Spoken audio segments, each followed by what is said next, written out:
Genetics Section 3, Modeling Mendel's Laws. So we did our bell ringer. We'll look at key ideas here in a second. We'll look at using Punnett squares, using probability, using a pedigree, and then we'll summarize the section. So again, our bell ringer, just talking about selective breeding and some of the things that we go about selectively breeding, and then how you might go through that process of selective breeding. Key ideas. How can a Punnett square be used in genetics? How can mathematical probability be used in genetics? And what information does a pedigree show?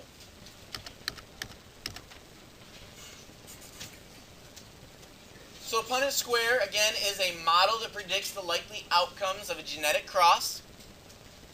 It is a way for us to come up with some type of conclusion with relative certainty as far as what possible traits or genotypes an offspring could possibly have. It does not tell you 100% of the possibility of a trait, but it will tell you the likeliness of a trait showing up, of an outcome. It will show all of the possible genotypes that could arise from a given cross. And the most simple Punnett squared, a monohybrid cross, that is going to just simply be a box divided into 4 other boxes. And the combination of letters in each box represents one of the possible genotypes for an offspring. So one of the possible outcomes for that cross. Biologists use a diagram called a Punnett square to aid them in predicting the probability that certain traits will be inherited by offspring. In this diagram, the dominant trait, purple petal color, is represented by a capital P, and the recessive trait, white petal color, is represented by a lowercase p. We fill in the chart by writing the letters that appear at the top of the column and to the left of the row for each box.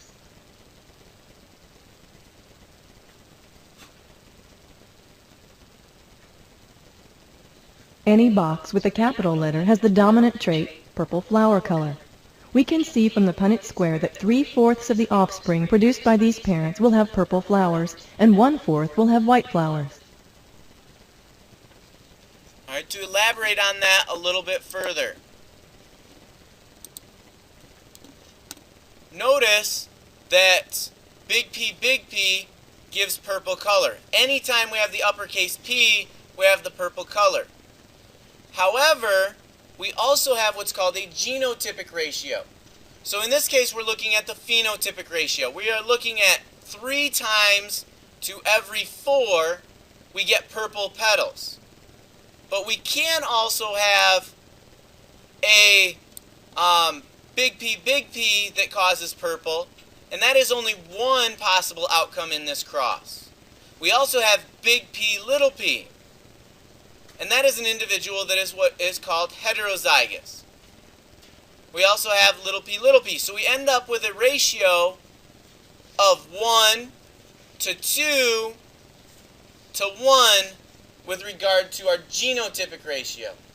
So the phenotypic ratio is the trait that is expressed. The genotypic ratio is the genes that are present. So in this case, our genotypic ratio is again 1 to 2 to 1. Our phenotypic ratio is 3 to 1.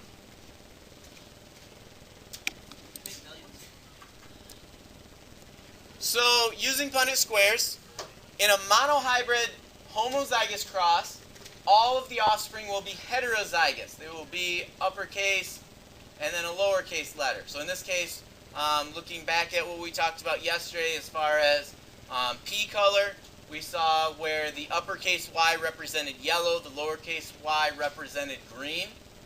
So if we are making a homozygous cross, remember the term homo means the same. So a homozygous cross, we're going to have the same alleles. In this case, we end up with heterozygous offspring. And they will express the dominant trait.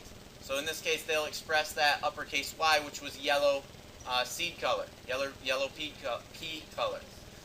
In a monohybrid heterozygous cross, the genotypic ratio will be 1 to 2 to 1. So 1 homozygous dominant, 2 heterozygous, and 1 homozygous recessive. And the phenotypic ratio in this case will be 3 to 1. And I've got on the next slide, the picture will help to make better sense of what's inside of this slide.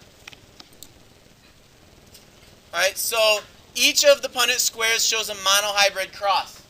And you should have these inside of your notes. Go ahead and look at these inside of your notes.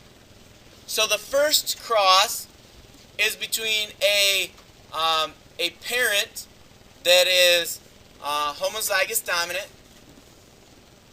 and the other parent is homozygous recessive. So we do the cross. We bring down the uppercase y across the lowercase y, and we create our Punnett square. So in this case, we have homozygous dominant, we have heterozygous individuals, and we have homozygous recessive individuals. For this cross, however, 100% of the offspring end up heterozygous. So our ratio is 4 over 4, or that also equals 1. Okay. So 100% of the offspring are heterozygous.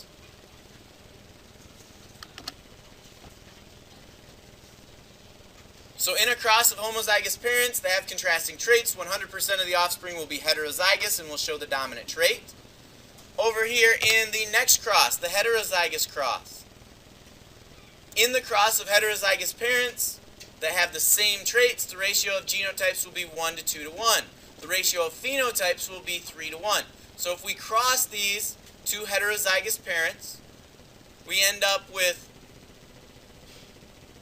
1/4 of them being homozygous dominant, 2 of the 4 are heterozygous, and 1 of the 4 is homozygous recessive. So we end up with a ratio of 1 to 2 to 1.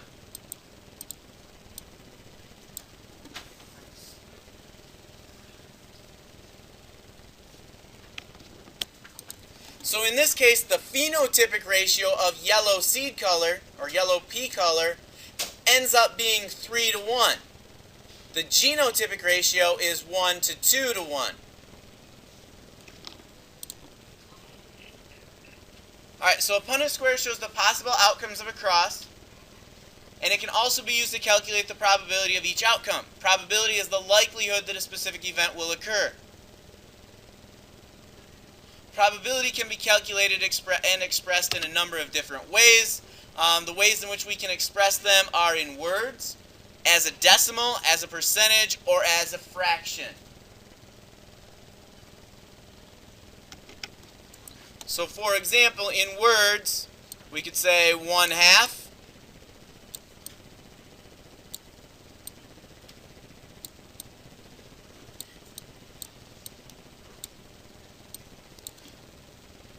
as a decimal, 1/2 is 0.5. As a percentage, it's 50%.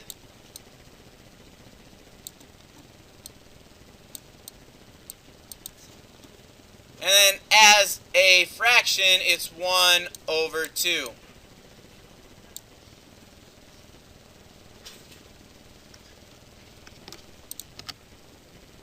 To calculate probability, we divide the number of one kind of possible outcome by the total number of possible outcomes. For example, if you flip a quarter, it could land on heads or tails. What is the probability that it will land on heads? Landing on heads is one outcome out of the 2 possible outcomes, so the probability is 1 out of 2. What if we flip 2 quarters? What is the probability of having both coins land on heads? We list the possible outcomes. There is only one way to have both coins land on heads. But now there are 4 possible ways the coins could land. So the probability is 1 out of 4. What if we only cared that there was at least one head? there are 3 possibilities that produce at least one head, and still 4 possibilities total. So the probability of at least one coin landing on heads is 3 out of 4.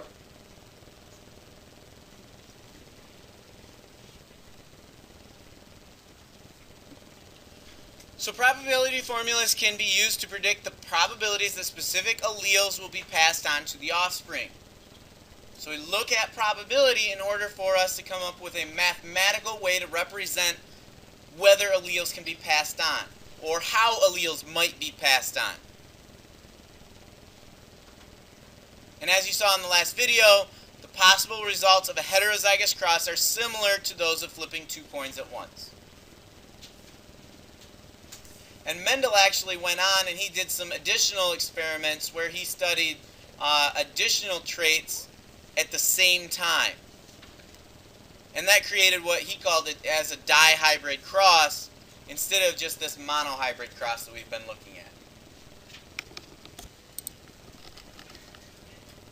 Alright, pedigrees. A pedigree is a diagram that shows how traits are inherited within families. And typically they look over many, many generations in order to see traits that were expressed within offspring from previous generations. They can help families to understand genetic disorders that get passed on within the family. Genetic disorder is a disease or disorder that can be inherited. There are certain forms of cancer that can be inherited. There are a number of other diseases that can be inherited. Another example of something that a lot of people look into is male baldness, which plays into some sex-linked genes.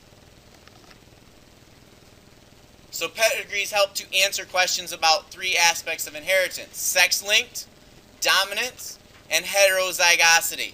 So when you're heterozygous, it means that you could be a carrier of a certain trait. So people that are having offspring sometimes want to know, what is the probability of my child ending up with this disease that has been in my family in the past?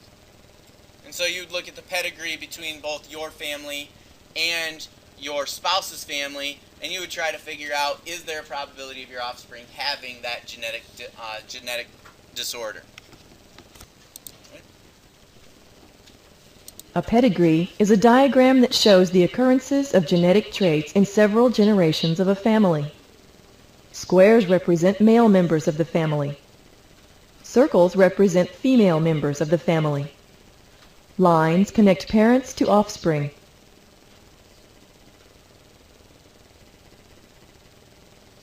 Filled circles and squares indicate that the person has a certain trait. Half-filled circles and squares indicate that the person is a carrier of the trait. Alright, so you'd go backwards in a pedigree in order to see the traits that are expressed within previous generations. So if we know that 2 offspring, in this case, have a genetic disorder, we can conclude that the parents both had to be carriers, especially if those parents did not express that disorder. And we can work our way backwards through a pedigree, backwards through each generation to kind of fill in the question marks as to how an individual could end up with a genetic disorder. The sex chromosomes X and Y, they carry genes for many characters other than gender. A sex-linked gene is located on either an X or Y chromosomes. Traits that are not expressed equally in both sexes are commonly referred to as sex-linked. Color blindness would be an example of a sex-linked trait. It happens more often in males than in females because females have 2 X chromosomes. Males only have 1 X chromosome. So anytime a male inherits the X chromosome that carries the color blindness gene, that trait has to be expressed because they didn't get an alternate chromosome that has an allele that would help to mask that genetic disability.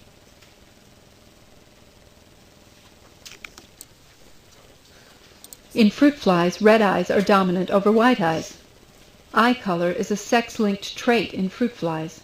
This means that the gene is on one of the sex chromosomes, X or Y. In the case of fruit flies, the gene for eye color is on the X chromosome. Female flies have two X chromosomes.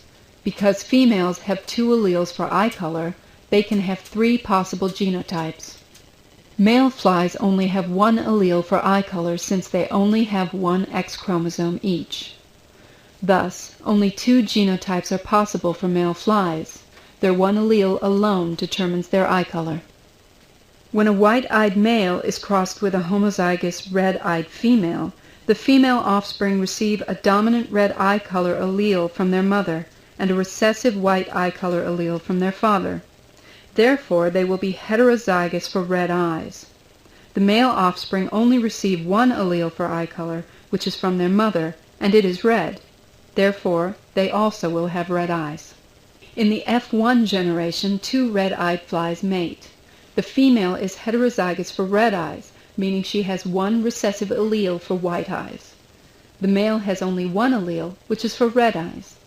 The female offspring can receive either an allele for red or white eyes from their mother, but will only receive the dominant red allele from their father. Therefore, they will all have red eyes. The male offspring can receive only one allele for eye color, which is from their mother. She gives half of her offspring an allele for red eyes and half an allele for white eyes. Therefore, half of the males will have red eyes and half will have white eyes. Thus, the F2 generation shows the expected 3-to-1 ratio of red eyes to white eyes, but all of the white-eyed individuals are male. So that would be an example of a sex-linked trait.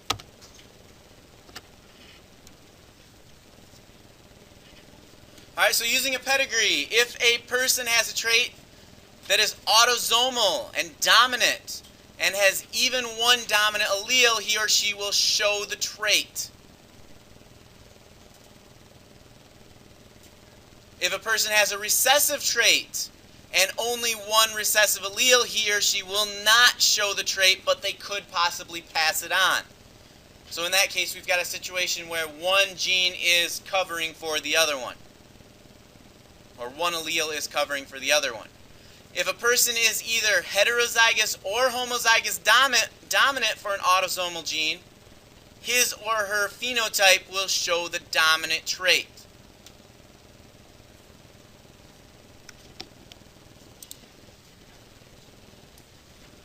So if a person is homozygous recessive, his or her phenotype will show the recessive trait.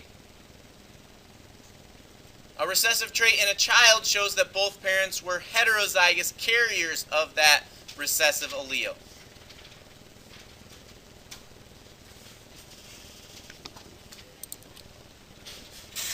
So in summary, a Punnett square shows all of the genotypes that could result from a given cross. Probability formulas can be used to predict the probabilities that specific alleles will be passed on to offspring. A pedigree can help answer questions about three aspects of inheritance: sex linkage, dominance, and heterozygosity.